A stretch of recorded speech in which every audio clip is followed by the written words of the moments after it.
Dayna O'Gorman joins us on the show, member of the Pro Football Writers Association and also member of Our Turf Football. Dayna joins us again, third time on the show.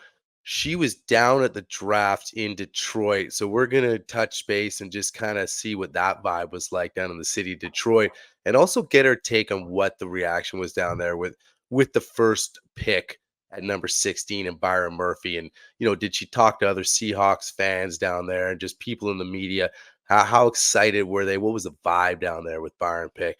And then we're just going to talk to her about, how she thinks this team's shaping up roster wise, and, get her take on, some of the things, some of the games she might be looking forward to in this upcoming schedule, and maybe a player or two that she might want to look out for too.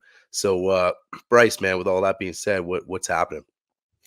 Not much, man. Just getting ready for this kind of lull period that we're going to have here from mini camp to training camp starting, which is, as we know, a very dull time for news. So we're going to have a couple kind of fun things coming up with guests and other things that we're going to have for our listeners here in a different segment that me and Ryan are going to do over the coming weeks here, leading you guys into training camp. So, man, really looking forward to it. Can't wait to talk to Dayna tonight, especially about defense and how this team's starting to look in OTA. So it should be a good time. It should be a good time. And guys, before we get to Dayna here, really quickly, if you like what you're hearing and watching, go down, hit the subscribe button on the channel. It really helps us. And also hit the like button and the notification button. All of it helps with the algorithms and just kind of lets us keep bringing you guys this content that we love bringing you guys, really. So other than that, guys, on the other side of the break, Dayna O'Gorman. Well, I'm the best corner in the game. What a run! Marshawn Lynch, get off me! DK. Hey, it's John Schneider with Seattle Seahawks. His offense, just in general. I mean, you had a guy like watching that. His film, he seems more of a back. Just the presence he's got in that pocket, the way he throws the football. Russ days, man, all the scrutiny that line was under. This Monday night's big. Guys, welcome back to the show. Joining us a third time around is Dayna O'Gorman. Dayna, we love having you on the last couple of times, and we appreciate you coming back on again. And I know it's a slower time of the year, but still stuff to talk about. So we appreciate you coming on and talking Seahawks again with us. Oh, I love that you invited me. Thanks. I have such a good time every time I come on here with you guys. So it's fun. It's a great conversation. No. Yeah, same with us. Love having you. So let's get right into it. So obviously it was well over a month ago now, but the draft's come and gone. You were down at the draft and you kind of got that unique perspective of being down in the draft, being boots on the ground down there. This seemed like a pretty cool vibe this year, being down city Detroit, just like record numbers were set. What was the overall vibe down there this year that maybe was different than other years, just with the draft as a whole? So I've been lucky enough to go to the last 3 drafts, and as a media member, they have us completely separated from the crowd. We're up in a room, and we have this giant space for media members, and that they then kind of filter the players in after they're drafted, and we get to interview them and that sort of thing. But every year we have tried to kind of go walk around and kind of get the feel of what's going on and really go and look at the fans that are there.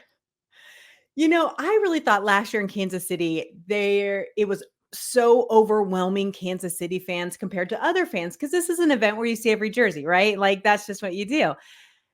Detroit had them beat. I've never seen so much blue in my life. Like, it was chaos, all these Detroit fans. And I think that the feeling that I really got was that they were very proud of their city. They're proud.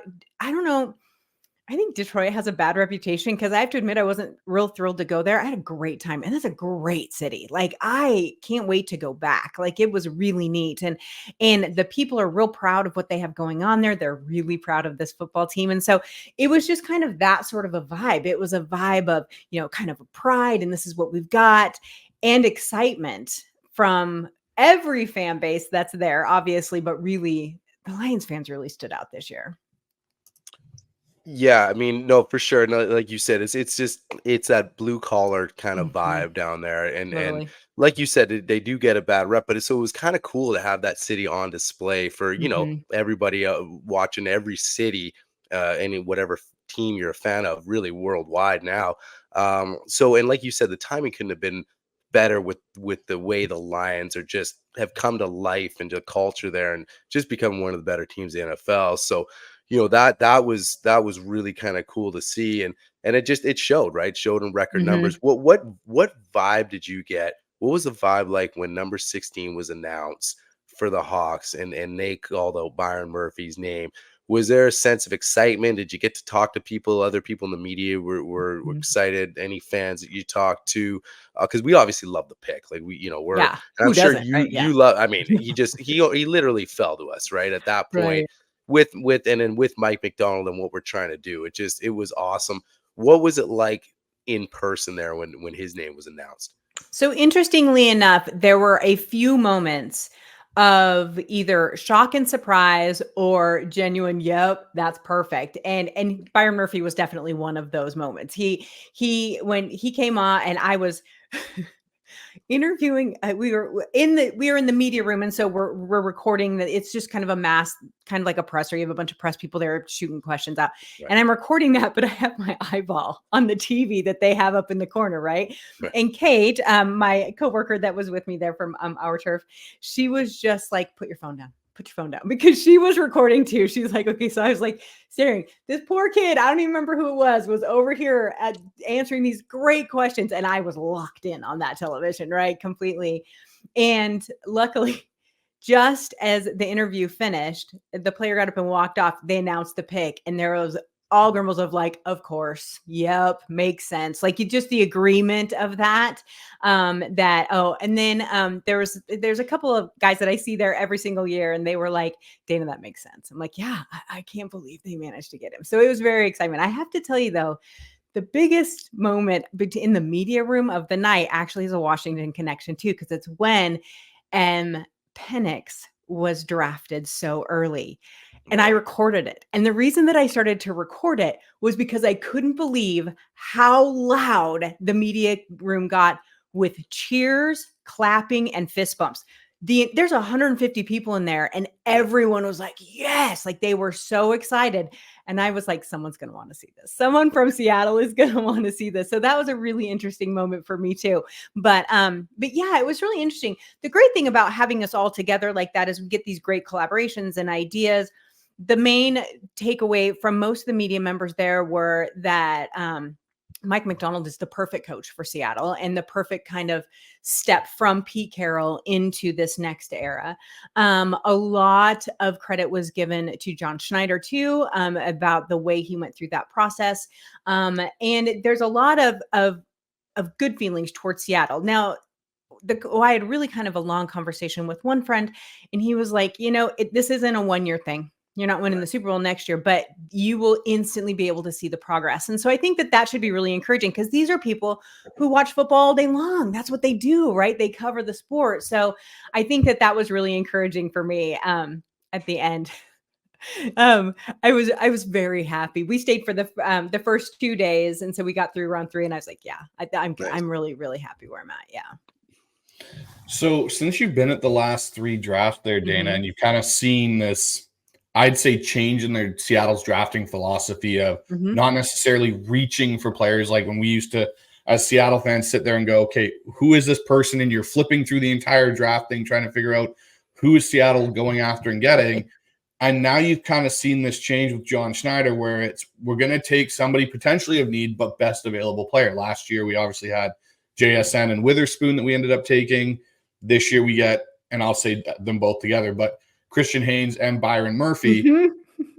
So What has been the vibe like from these last 3 drafts of Seattle drafting with the media that you're around and everything? Is it kind of more of a, hey, this makes sense for Seattle? Or is it more of a, wow, Seattle's really changed how their approach to the draft has gone? Really, believe it or not, you're so busy at this thing, you don't get a ton of time to talk that in depth. But I will tell you, at each one, because I've been to now Vegas, Kansas City, and now Detroit, and all 3 of them were very different. But probably the most feedback I've gotten of those three was actually when they drafted Kenneth Walker, the Las Vegas draft.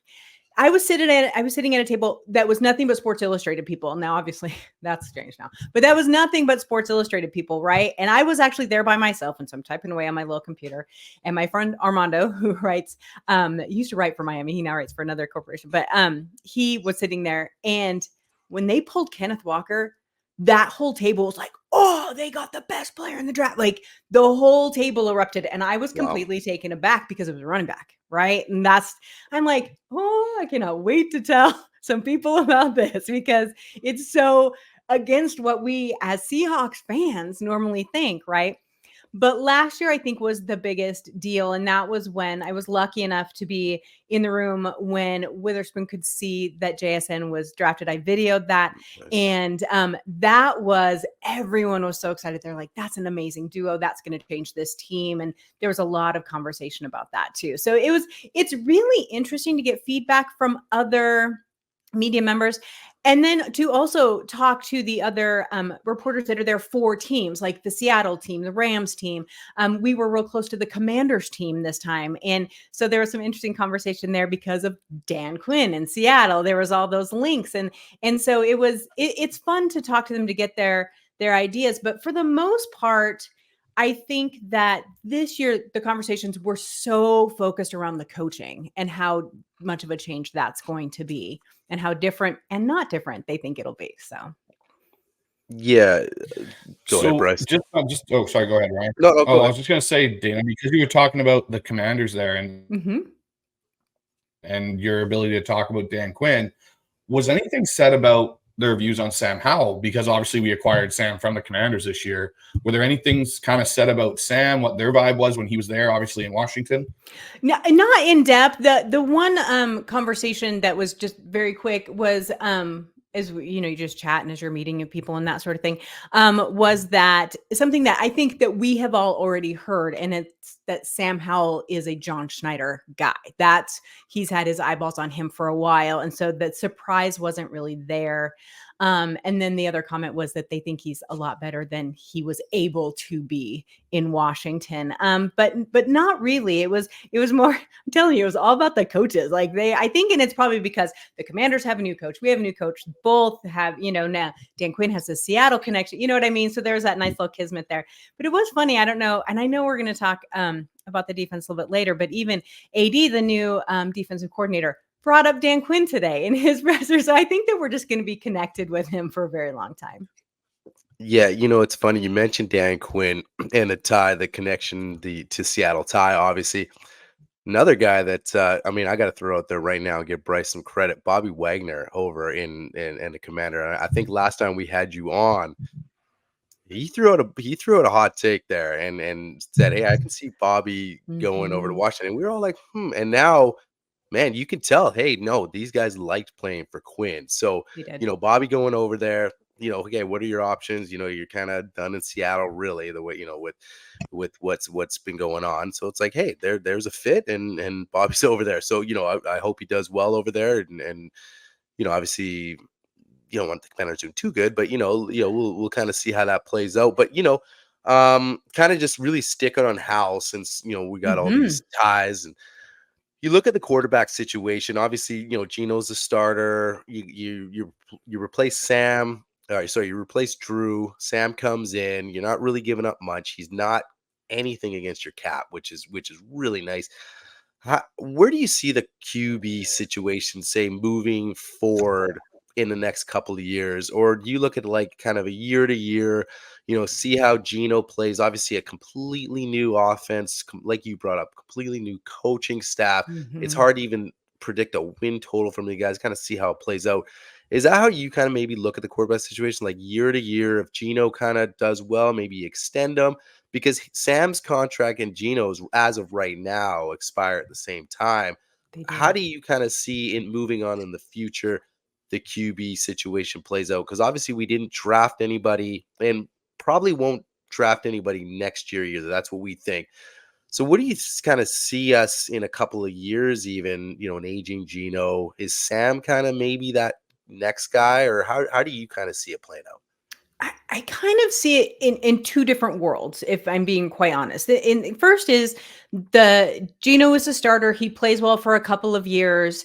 But you have Sam Howell, who has starter experience, which remember is what John Schneider liked about Gino when he came in to back up for Russ, is that he has starter experience. He understands that role. And so I saw that kind of, lining up. That made sense to me. And so you have him there in case Gino gets hurt. Gino is older. We don't know what will happen with his health. So you have this kid that can handle the pressure, right? That's really important. The other side of it, I think, is more, we really like this kid. We think he could be good long-term. So let's bring him in our system and actually get to lay our eyeballs and our hands on him to see if what we think we saw is actually there. If we think that he can be the guy for even 3 to 4 years after Gino leaves, right? And so you have that kind of bridge if you need it, if the college QBs coming out aren't what you want, or you do well enough that you're not going to be high enough and have to sell the farm to get up to get one. All of those things kind of come into play. And so it makes total sense to bring Sam in. Drew was not the guy. They knew Drew wasn't the guy. We had seen it last year from what he had done when he did start. And the funny thing about it is Drew never thought he wasn't the guy. And I like Drew Lock, right? But he still thinks he's the guy, and good for him. Let me say, if you don't have confidence yourself, nobody's going to, right?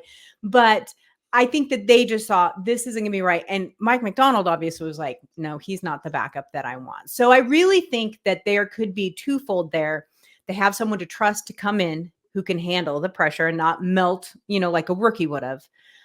And can we keep him around? And if not, no skin off your nose, right? Because you hardly paid anything for the guy. No, exactly. That's kind of one of the ways I look at it too, Dayna, with the quarterbacks is they bring Sam in because he was younger than most of the guys in this year's draft class. Yeah. And on top of that, you get him for 2 more years of club control, and you can figure out, hey, do we keep extending him? Which I think what inevitably will happen is they're going to extend both Gino and Sam at some point this offseason if they both play well. I was talking, we had one of our other guests on a while back, and I've kind of wrapped my head around the situation, and I look at it from when John Schneider was originally in Seattle. So back when he was first here, when Mike Holmgren was the coach, they did a similar thing. They had Trent Dilfer in Seattle, and they traded for Matt Hasselbeck and brought Hasselbeck in. Hasselbeck was looked upon as, hey, this kid has a lot of potential. Let's see what we've got. We've already got an established veteran in Trent Dilfer. Matt Hasselbeck sat for a year or two and then ended up taking over the reins. And that's kind of how I see this play out with the Gino situation. Trent, when he was here in Seattle, the team wasn't exactly great around him, but Trent was still a very good quarterback at the time. Yeah. You brought in Matt Hasselbeck. Matt Hasselbeck learned and took over the reins. You can do the same thing. Like, I think Gino is going to do really well this year in this offense that Ryan Grubb and Scott Huff are bringing in. I think it suits his skill set. And the other thing we have to remember, and this is the thing I've talked with Ryan about, is Ryan Grubb had to sign off on this as well. He had to look at the tape and go, hey, I think this kid can fit what I want to do. Let's bring him in, and I can see if we can mold him. He doesn't have to have the pressure of playing. And I think, like you said earlier, that he kind of got a raw deal in Washington with that staff that was in place. And I think he's better than what he did show, because when he came into Seattle, he diced us up all over the field in that game. So I just look at it and I kind of go, let's not pressure Sam into playing right away.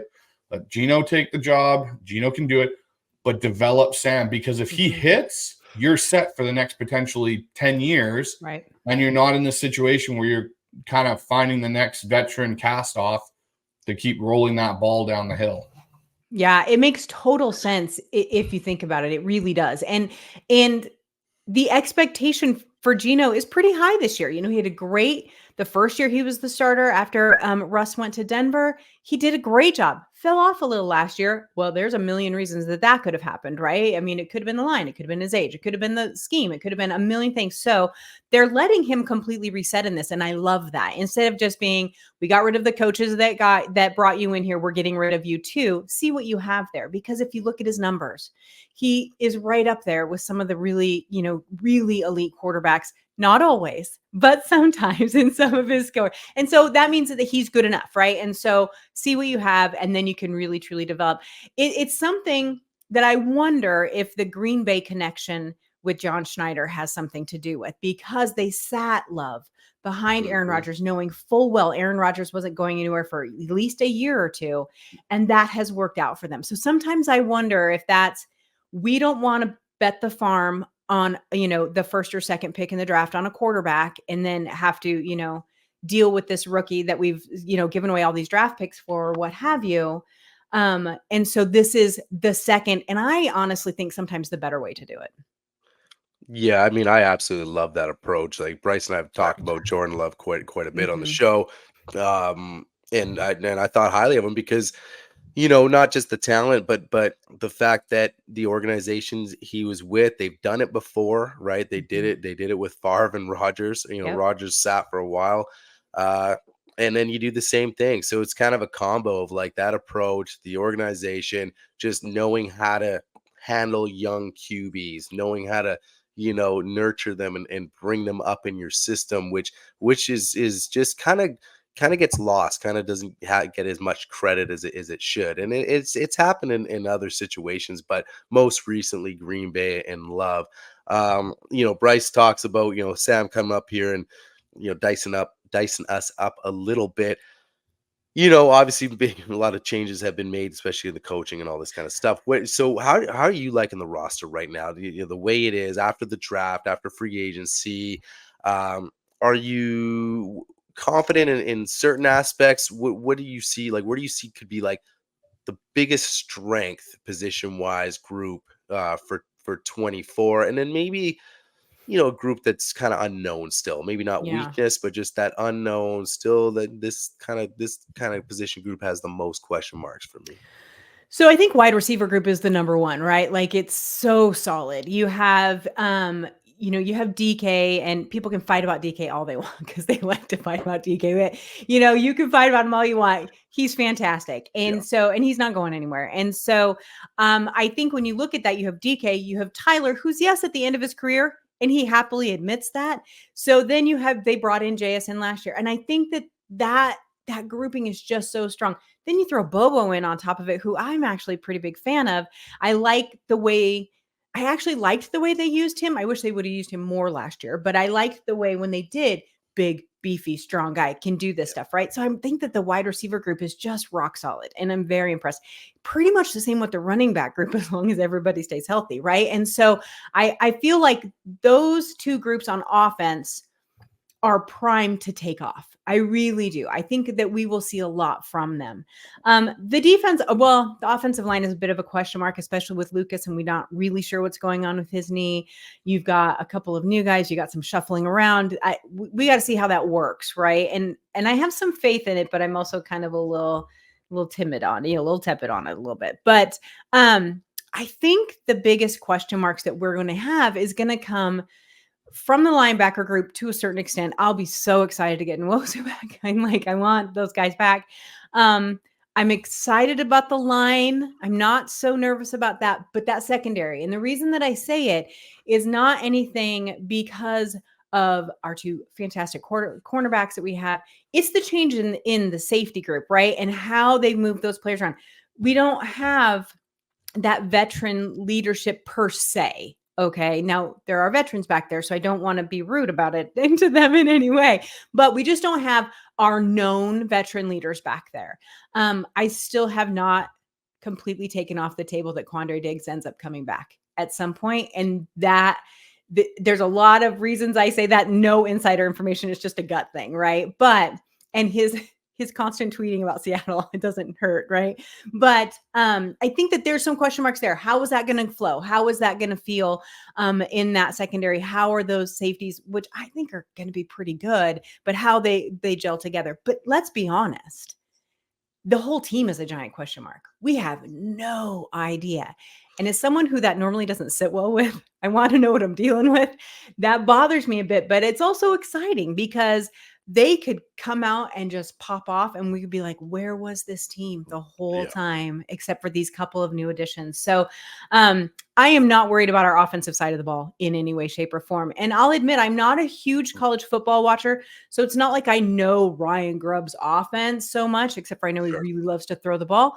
But I just feel confident in the players they have there and that they'll be able to work with them. It's still that defense, and more particularly probably that secondary, to see kind of where we're at. So to touch on that Quandre Diggs nugget there, Dayna, it's just a gut feeling.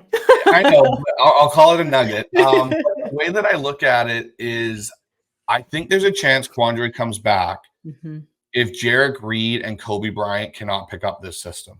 Yes. Because I think, and just watching the mic'd up segment with Mike McDonald and listening to them even today talk about Kobe Bryant, apparently he's actually doing quite well as a safety in this new system that they're running. Okay. Jarek Reed's still coming back off of obviously his knee injury. I think there's a potential where they, like, again, if they don't hit either one of them, Quandre could come back on a veteran-friendly deal. Yeah. And he'd have to be cheap. Super cheap. Yeah. And if they both hit, where Bryant and Reed both are proven, they can handle this and play, I think there's a good chance that potentially Jenkins or Wallace isn't on this team come the end of training camp. Because if you look at the deals that they signed, they're not 2-year deals. They're basically 1-year deals with not a lot of guaranteed money. And I think that was purely behind the fact of, hey, we've got this young talent that's still sitting there. Like, I honestly love Kobe Bryant. He came out of college as winning the top defensive back award opposite Sauce Gardner. He had a decent year at nickel his rookie year, got the injury last year, never really fit in. But in the preseason, when they moved him to safety, he actually did quite well. Because my biggest question was, okay, you're taking a corner. Now you're putting him in somewhere where there's going to be bigger bodies. Is he going to actually want to hit people? Kobe showed that he could come down and make hits. So my sneaky dark horse for one of the starting safety spots is Kobe Bryant opposite Julian Love. Because I think Julian's going to be the one other safety. Like, we already know that. Yeah. And he's going to be that veteran presence. But I think that there's a potential that Kobe Bryant's his running mate this year, and either Jenkins or Wallace isn't on our roster come training camps and going into the regular season.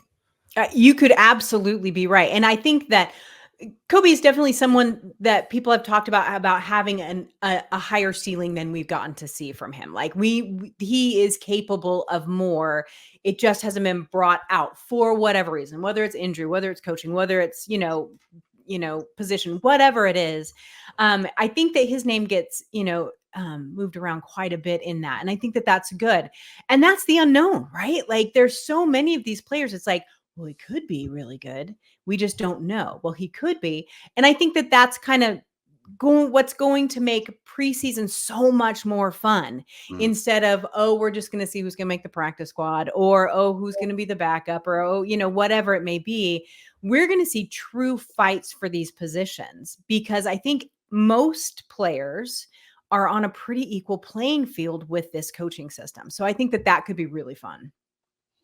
Yeah, no, for sure. You brought up the offense, and it's interesting because, like you said, this was an offense that we had high expectations for last year, as far as, like, look at all your weapons and all this kind of stuff. So I think, you mentioned DK, and that's a guy that I think Ryan Grubb is just salivating over, because it's like you come in here and he's all about getting that 1v1 going. And if he's 1v1, throw him the freaking football. And it just felt like that wasn't happening last year or the year before, where it's like, no, this guy can be a premium number one in this league, like top dude in this league. And I just didn't see, you saw a couple big games from him, Dallas, but just with Shane Waldron, I just, I mean, it's like beating a dead horse. It's like, it was time, obviously, for a lot of the guys. Yeah. So that's why you kind of get excited. And the fact that a lot of these same guys, the only thing is, like you said, the couple question marks is like, you have another center. I mean, Oli was there, but he's now projected to be your starter. Yep. 10 centers in 10 years. It's an issue there. And so, Scott Huff, we're high on him. Does he kind of get this unit right in time? So, like, Gino can really take that next step as well. That's sort of nice thing. And for me, I look at that D line as like, this could be something that they really want to hang their hat on and say, this is our identity, moving forward in the next little while. I mean, Byron Murphy and then Leonard Williams, you mentioned a guy that it's his first camp with the Seahawks too, which is really exciting. How do you overall see that D line just coming out of the gate this season? I don't know. Yeah. Isn't that the worst part of this? I'm hoping that we see a huge change from Draymond Jones. I think that he was probably not used properly. And to be honest with you, if you go back and watch those games, that dude was like double and triple team left and right. They knew he was a force, right? And so they went after him. So I want to see a change there, and not only from him, but the way that they use him. But then you look at the rest of that line, and it's like, you have Leonard Williams, you have Mafe, there's Nwosu. I think that the talent level is there. I think now also the depth is a little better, right? And that is going to be such a huge part of this. If people remember back, the Super Bowl teams of Seattle, one of the reasons they were so good on defense was not just the Legion of Boom, but that line, they rotated those players constantly, rotation. And that helped keep them healthy. It helped keep them fresh, and it helped change things up constantly on the line, which was so important. I want to see that back again. I don't think that was a Pete Carroll thing. I think that was just smart football. And so I'm really hoping that now that you've got this depth, when Nwosu goes out, you're like, oh crap, we're done for the year. You know what I mean? I don't want that anymore. And I think that we're getting closer to that. I think though we need to see some jumps from a couple of these players to really kind of to see if they were worth what was given to them, especially Jones, I'm hoping. But I think that there could be, I don't know. I'm looking at it a little bit, and yeah, you have Hankins, you have Jones, you have Derek Hall. Derek Hall really needs to take a big jump this year. I don't know. It could be interesting. Again, the problem I'm having with this offseason is I have no idea what they're going to do. And so it drives me insane. And so I can't say, oh, if you slot that player in here in this system, it works better. And again, people think that's fun. I think it's stressful, but it's kind of puts it at a hard thing to talk about, which is what we were talking about earlier, right? It's such a crapshoot this year. And honestly, I want people to realize you're not going to know what this team is until week 6. You're going to have no idea. And I say that all the time. You have no idea who a team is until week 6, sometimes week 4, if they've been around for a while, but really week 6. And that's just going to get extended if they start to get rid of the preseason games, which is a whole nother conversation. But I think that that's the thing. We have to be calm. We have to be patient and see what comes out of this, unless they come out like a cannon, which is always a fun possibility too. Dayna, you talk about the defensive line there, and I really think that's the one thing they've done a better job of this year is potentially matching players to the scheme. The one thing I felt that Seattle struggled with was when Pete made that decision to switch to the Vic Fangio style of defense and incorporate that, because the problem was, yes, you had Clint Hurtt on your staff, but Clint Hurtt really never ran that system. Sean Desai was here for a year. He bolted. Like, unless you were going to bring in Vic Fangio to run his defense, it was going to be kind of this mismatch. And the thing that bothered me was you switched to theoretically a 3-4, so you're supposed to have 3 down linemen and your edge guys, and they let Al Woods go. Or when Al Woods got hurt, they never had a backup. And when you run a 3-4, if you look at Pittsburgh, for example, and they've run it so successfully for so many years, that is like Dick LeBeau and Mike Tomlin staple of defense. They have a monster in the middle. They had Hampton, then they had Hayward. Like, they have a guy that commands, hey, we got to chip him. We got to bring 2 guys to at least block him. They haven't had that. Al Woods was here for a bit, but really the last true really great D tackle Seattle had, in my opinion, was Brandon Mebane.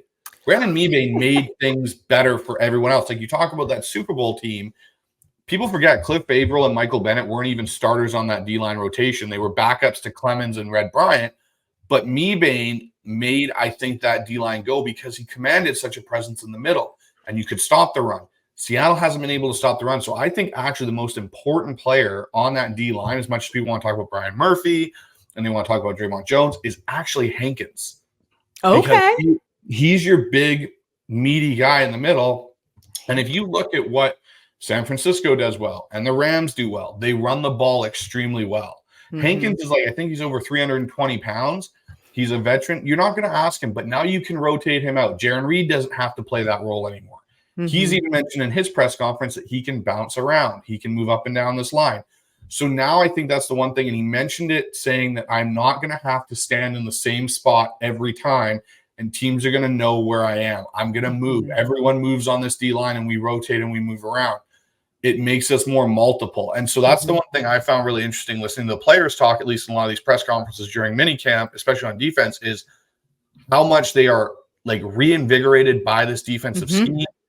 You know, the different calls, how these coaches are teaching it to them is different. And I think that might make the biggest jump for this defense is you have talent. We know that. You have Witherspoon. You have all these guys. I think the biggest thing now is going to be they're going to be put in more positions to be successful with matchups and scheme than they were before. Because we love Pete, and I love Pete. But Pete ran such a basic, simplistic defense, which was great when you had the talent of the Legion of Boom and that could elevate it. But it's like when you look at Patrick Mahomes as a quarterback, he had no receivers this year, but he could elevate them.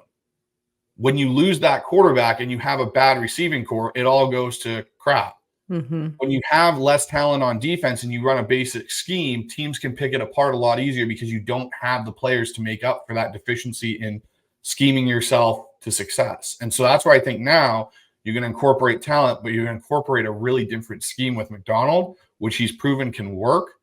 That's where I think is going to make the biggest difference with this whole unit as a whole.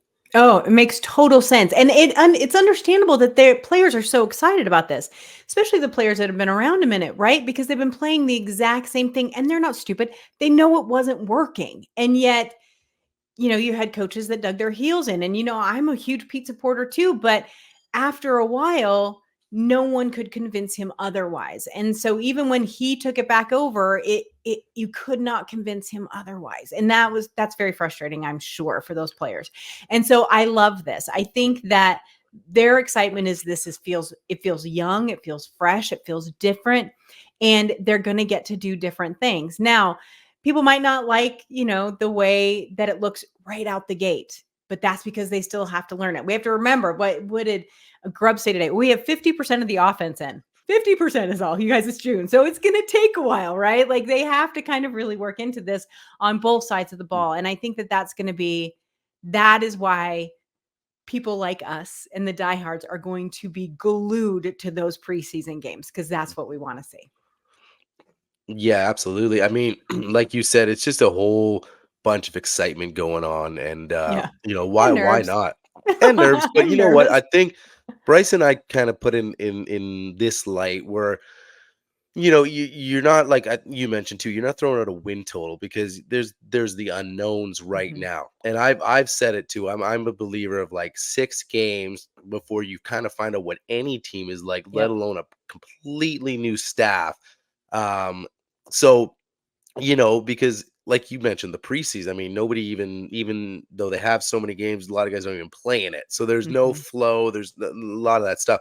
So you got to wait for that 6-game mark to kind of say, okay, this is sort of now we hope to have an identity. And that's sort of what you want to kind of see. Like, what's the identity of this team moving forward in 2024? How are they playing for Mike? How are they responding? How are they picking up the new schemes? Does the offense feel like they're just about to burst? And that's what I want to see out of 2024. I mean, shoot, if we win 11 or 12 games and make it far, great. Bonus. You know, I look at that as a bonus, and I think Bryce does as well. And it's like just a building block to 25, 26. And obviously Mike's contract, you know, it shows in his, you know, 6-year deal, and we don't expect you to do it right now. I mean, and like you said, this team's loaded with so much. Look at the offense. I mean, it would be very surprising if they came out and only won, say, X amount of games. I think there's that expectation that, hey, you kind of got to be close to last year, you know, 8, 9, you know, and then, hey, if they exceed our expectations, sure. But, you know, so that's sort of how we look at it too. So just kind of quickly looking at the schedule, I know you've probably looked over it a few times. what's kind of a game or two that kind of sticks out there that kind of you're just kind of excited about the matchup with, say, Mike McDonald and that defense, or just in general when you've had a look at that schedule, what sort of jumps out at you and you're kind of, I want to really keep my eye on that matchup. So I'm not gonna I'm not gonna pretend this isn't true because I've said it 1,000 times. I can't wait. I want them to crush the Broncos so bad. I hate Sean Payton so much that I want them Yeah. to come out like a rocket and just absolutely destroy that team. There's not a lot of talent on that team. There's some talent, don't get me wrong, those poor guys that are stuck there, but I just want them to come out and just crush Sean Payton. Now, if that doesn't happen, I'll be a little disappointed. I'm not going to, I'm going to be honest, but I really want them to absolutely crush the Broncos. But then, we talked about the schedule when it came out. They really did give, the Seahawks a kind of a soft landing in the beginning. And I'm not trying to be disrespectful to the Broncos or the Patriots, but it just is a little bit, you're not heading right into the Kansas City Chiefs or something. You know what I mean? You have kind of that little cushion, let the guys get their feet wet, get the cleats in the grass and see kind of where it goes from there. And so those two are going to be really interesting to me to watch what they do. How is that? Did they come out and dominate where we think they should against the weaknesses of those not as good teams? I think that's going to be a big part of it for me. And then you have, the Dolphins and the Lions, right? Oh God, that's just going to be gross. But again, I want to see what they do against tougher competition. But really, truly, I mean, I think all of us are looking at those divisional games. I think that is going to be a big one. I can't stand that they put the Seahawks 49ers game on a Thursday night again, because it's just too much. And we always say, well, the Seahawks do great under the bright lights. Yeah, no, Pete Carroll did great under the bright lights, guys. This is a whole different world. And so all eyes will be on that, which maybe that's good. Maybe that's exactly what they need. I'm not really sure, but I want to see how they do against San Francisco. I want to see how they play against the Lions, because I think that's a nice comparable team, right? And so I want to see how they play. And I feel like we play the Lions every year. Remember when we used to play the Panthers every year forever? Yeah. Now it's the Lions. We have them all the time now. But so those are some good ones. I think that it's going to be important to see how they play. I want to see them play against the Packers. I think that game will be really good. I'm glad it's in Seattle instead of at Lambeau on December 15th. That one would be a little tough. But I really think that more than anything, and then don't we all have the Jets game circled? Because I really just want them to knock Aaron Rodgers on his tush times. But so I think that, but it's going to be, I want to see how they get through those first two, kind of that softer landing, how they're kind of gelling, how they're molding. Do they attack where they should on these weaker teams? And then, okay, you're running the gauntlet, just go head first into these tougher teams and see how it comes out. So those first four games are going to be really interesting. Yeah, no, absolutely. Yeah, no, Dayna, I agree. The first four games, like you were talking about that soft landing, it kind of ramps up a little bit there with Detroit at the end. Like, as much as people look at Miami and they get freaked out by that offense, I would be more concerned about that Miami game if we were in Miami, not in Seattle, because I think one thing for that Miami team in particular, their defense has taken a lot of hits in free agency this year. So I think that's actually a game that'll be very interesting to see if it turns into a shootout, for say, how we match up. But that stretch from October 10th to November 17th scares the living bejesus out of me, because that's the Niners, the Falcons, which I think the Falcons are going to be much improved this year from where they've been in the past. Buffalo, the Rams, a bye, and then you come right out of the bye again into Santa Clara to play the 49ers. Our division this year, and me and Ryan have talked about this already, I don't think our division is going to have a bad team, quote unquote. Whoever finishes in fourth, I think is going to have 6 or 7 potential wins on their roster, because that Cardinals team is much improved. Like the last 2 drafts for them, they've done a lot better at drafting guys.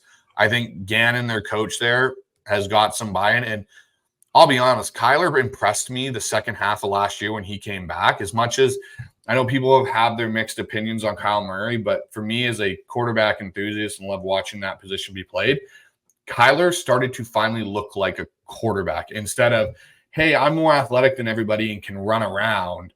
Because of the knee injury, I actually had to learn how to play this position. And like, if their kicker doesn't miss 2 kicks in that game, we lose to Arizona. Sure. And Sure. so, I think San Fran's going to be an interesting one. My pick to win the division this year is actually the Rams. Yeah. The Rams scare me with Stafford healthy, Cup coming back. You got Puka Nacua. You got a good run game. Yes, they've lost Aaron Donald, and everyone thinks that's going to completely potentially derail the Rams. I look at that defense last year, and we all looked at it, and we kind of went, who is on this Rams defense besides Aaron Donald? They played so well. So for me, I see potentially 10 wins for Seattle if they might have those games where they beat a 49er team, which no one's expecting, or they split with the Rams or something like that. If Seattle can split with every team in the division, I think that's their way of getting to 10 wins. If not, and they lose a couple of those where they go 0-2 in the division to say the Rams or the Niners, I could see them being an 8 or 9 win team this year because there's a lot of winnable games on that schedule for them. Like you said, Detroit's a winnable one. They should kick the crap out of the Broncos week 1, hopefully. And then you even look at the Giants. The Giants, to me, are a hot mess going on there right now. So that's a mess. It's going to be very interesting to see how this all kind of shapes up for them this year. But they didn't at least give Seattle like a gauntlet either at the very end of the year or the very beginning of the year. They gave it kind of in the middle. Yeah. Last year, God, I just remember that schedule. And we just kept looking at those November and December games like, are you kidding me? Are you kidding me? It was just too much, right? I'm not so worried about the Bills game this year. I think the Bills are in flux at the moment, although I am as obsessed as the rest of the country with their draft pick. Is it Coleman? I love him. He makes me laugh so hard. But yeah, I think the Bills are a team that are a little bit in flux. If Seattle managed to get 8 or 9 wins, I would be over the moon because that is not my expectation. And the only reason why I say that is because of our division. I think our division is just ugly. And then the couple of other teams that Seattle gets to play this year, gets to play this year, they're tough. They're tougher teams. I think the Jets are going to be good. And I think that, that the Dolphins are going to be good. And so it's going to be tough for Seattle. But that's okay, because I think what that's going to show is where, we've filled in all these holes. We have this new coach. This is a system. So now where are the true holes?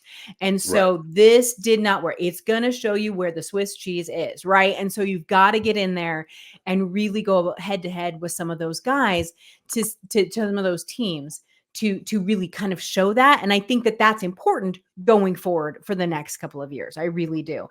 The interesting thing about our division is I said for years, I've been doing this for 11 seasons now. And it's like 12 even. And I was like, the NFC West is the toughest division in football for years. There was no question about it. Now you have to deal with the Ravens and the Bengals and the Steelers. That division is just chaos, right? And so I don't think necessarily the toughest division anymore, but I do think that it's right there if Seattle doesn't become like the patsy of the group. And I'm not trying to be disrespectful. It's just because of new coaching, new players, new everything, right? I don't have as much faith as you do in Arizona. I still think that Kyler Murray is Kyler Murray and has the limitations that Kyler Murray does, but that doesn't mean I don't like him. I just think that that's just, he is who he is kind of a thing. They've definitely added some good pieces at that team, but I do think that people are underestimating the Rams without question, as long as Stafford stays healthy. Obviously, that's always the caveat. And the Niners, I know they lost a lot of players and there's a lot of drama that went on with that team, but they're just still so talented. Yeah. So it's going to be a tough go for Seattle. Yeah, it is. And I think at least now you can kind of come in and be like, hey, the Rams are good. Because I think last year, I know we were looking at the schedule. You're kind of like, okay, cool, Rams. Well, there's 2 wins. Like I know I said it. I know there's a lot of people that are like, hey, there's 2 wins there. Niners, probably 2 losses. Arizona, 2 wins. Now you look at it, say what you want about Arizona. I mean, they play tough. It's a division game, especially when we go down there. It's always tough. Like you said, Rams, Niners, that's going to be 4 tough games. And yeah, probably we're the underdog right now in all 4. Like you said, until we start showing something, we come out of the gate for 6 games. Okay, let's see. Maybe this team, surprises people. Yep. I don't want to get too excited though. I'm excited for the process, if you want to use that term, because I'm pumped about Mike. I just am. And I agree. I want to see them just come out and just shellac Denver. I got to ask you real quick. Where does the hate for Peyton come in? Because for me, I've never liked him, but the last straw for me is just the way he came in last year. Just I'm running the show, and just say what you want about Russ. Whether you loved his departure or you hated him when he left. He still did a lot for the city, and I just felt he got treated with ultra disrespect from Mhm. Sean and the way he did it. So that was the last straw for me. So was that kind of play a role for you with the hate of Sean, or was it always like that? And also, two-part to this question. This is my last question. How do you think Russ is going to do in Pittsburgh? Because I'm kind of excited about him. I think it's set up. I think it's perfect situation for him. Yes, I agree. So let me take the first part of that first. I have hated Sean Payton since he was with the Saints. And the Right. reason why is because the whole Bounty Gate thing, I was so livid that he threw all those other coaches under the don't get me started. Like, I'm like, that dude should have never coached football again. I just hated him. I thought he was just a dirty, dirty player, a dirty, dirty coach. I didn't like him. And I thought Drew Brees saved his butt. Let's be quite honest. The kindness and the sweetness of Drew Brees put a little umbrella over his coach, right? And he's a good football coach. There's a difference between disliking him as a person and disliking him as a football coach. He's a good football coach. I just think he's a horrible human. But then exactly what you said. I was like, okay, he's gone. And then the arrogance of when he just sauntered in, it's like, I'm the new sheriff in town. I'm like, oh my God, I hate you, dude. And then absolutely, I am not a quarterback person. I do think they're often overrated, but as a person, Russ is, I think he's just a great person, right? And so you can be mad at him about the way he left Seattle, whatever you want to do. I that's up to you guys. I hold no ill will toward him. Yeah. But to treat someone who came in so lauded and was told, all these great things and lifted that team up, not on the field, but the team before, you know what I mean? Like the whole energy of the team. And then Russ is Russ, and he's got a hard personality. So I could get why people don't always warm up to him. But to come in, and he knew the minute he got there, he was getting rid of Russell Wilson. He just had to find a way to do it, and he made sure it happened. And I just thought that was just evil after being so, nice about it at first. And so it just proved to me he really is the guy that I've always disliked. And so I wouldn't cross the road to say hi to him. That's for sure. So then the second part of your question, Russ, I am excited for Russ. I think that he needed to get the hell out of Denver without question. And I love, because I've always thought this is who Russell Wilson was, that he has a quarterback to mentor because he knows he's older. He knows he's not the answer in Pittsburgh. He knows he's going to be able to start, which I think is great. And he's going to probably play very well.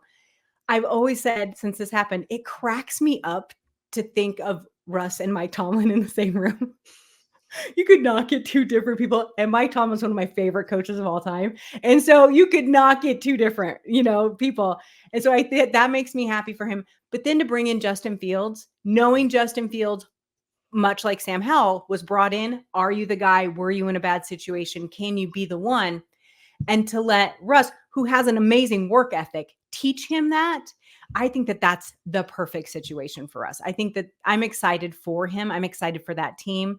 And we don't know what's going to happen with it. He might go out there and be terrible. And then Justin Fields comes in and gets his shot. So we'll see. Yeah, absolutely. Yeah, I know, Dana. I'm very interested to see what Russ is going to do down there. But the one thing for me with Russ, and this is just the one caveat I have with him in any situation he goes to, and I talked with Ryan about this as well, is what Russ goes into the offensive meetings. Is it the Russ that we had pre-2017, 2018, where he's okay with the run game and doing play action and doing those things and not having it be about Russ and danger Russ? Or is it, I still want to be able to show that I can throw the ball all over the field and I belong in the same conversation? That's what's going to, I think, determine which Russell we get in Pittsburgh. If he comes out and he's the first 7 years in Seattle, Russ, great. I think he's going to have a career revitalization. He's going to be able to take off and do some things that are special. If he comes in the same way he ended his time in Seattle and went to Denver initially with, it needs to be about me, we need to do all this crazy stuff, I think that's going to make it very quick for Pittsburgh to move off of Russ and go right to Justin Fields. So those are my only two caveats with it. I agree with you in all totality about Sean Payton. I think Great scheme guy for football, horrible human being. Mm-hmm. And my biggest thing that I could not get over was when they went to Russell and told him, hey, cool, we need you to restructure your deal and your injury side of it, or you're benched. And he was actually playing good football. Like he wasn't horrible. Like he wasn't Russ in this prime, but he wasn't horrible. And that's, to me, what's also crazy too, is the fact that when they have the discussion about Russ going and trying to get Pete and John fired, who was the coach he actually wanted to bring in was Sean Payton, because of Russell's relationship with Drew Brees. Yep. And then Sean Payton turns around and treats him that way. Like, and shame on Drew Brees. Drew Brees should have been like, Russ, no, dude, don't do it. You know what I mean? Like, and maybe they had a different relationship. I don't know. I will say this. I would hope, we don't know, but I would hope Russell's been a little humbled by what has happened. And he realizes now that he is not going to be the superstar or the Superman to fly in and save the day. And he just needs to finish his career with good football. Russ is insanely smart. We all know that, right? And so I would hope that would happen. If it doesn't, it's his own fault, and, let things fall where they may at that point. Yeah, no, well said. I agree with all that. I think, like you said, he's the kind of guy that, hey, let's just get the hard hat on and lunch pail and get to work. And this is kind of, this is the time to do it. All that other stuff you got to realize, and especially with the age, he still thinks he's great, or else he wouldn't be in the NFL. But I think it's one of those things. Let's humble it. And let's get humble and just go out and work. And I think everybody would love and appreciate him again for just going out and being the guy that when he first came to the league, just kind of being that guy. So, but Dayna, we always appreciate you coming on and hanging out, and time flies. Talking ball with you in Seahawks, and then we sprinkle a little bit of Russ there.